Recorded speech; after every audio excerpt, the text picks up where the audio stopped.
अजीत भैया जिंदाबाद जिंदाबाद जिंदाबाद अजीत भैया जिंदाबाद जिंदाबाद जिंदाबाद अजीत भैया मत घबराना जय विजय सारा जमाना मोदी का माला छाप जिंदाबाद जिंदाबाद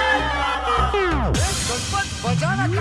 मोदी का माला छाप जिंदाबाद जिंदाबाद जिंदाबाद अजीत भैया जिंदाबाद जिंदाबाद अजीत भैया मत घबराना जय विजय सारा जमाना अनन्या रिकॉर्डिंग स्टूडियो पटना। आइल बानी रौरे दुआरिया केने बानी सुनिए भैया कहती न दाया हम पे पार हो जाओ हमरो नैया मांगला आशीर्वाद अजीत आइल बारे दुआरिया मुखिया बना दी हमके करी कर जोड़िया वही पंचायत में विकास के लहरिया जिंदाबाद जिंदाबाद जिंदाबाद जिंदाबाद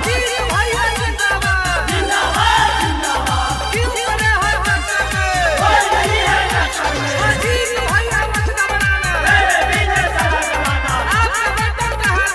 मोदी माला छाप जाएगा सुन भैया सुन चाची करिले गोहरिया हो सुन भैया सुन चाची करिले गोहरिया हो भैया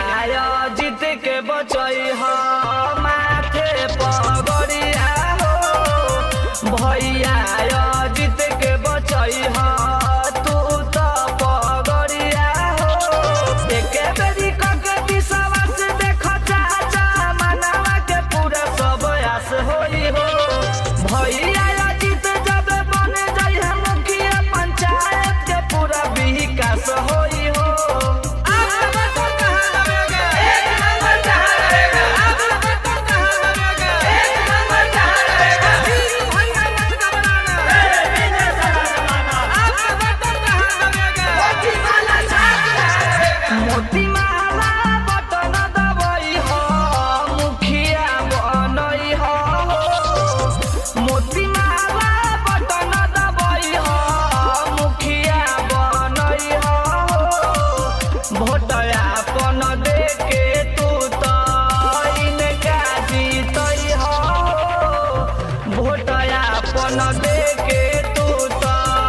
इनके जीतई हो भोट अपन दे के तू तो इनके जीतई हो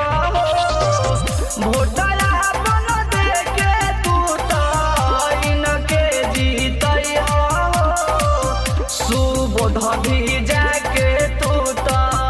गनवा गवई हो सुबोध से कही के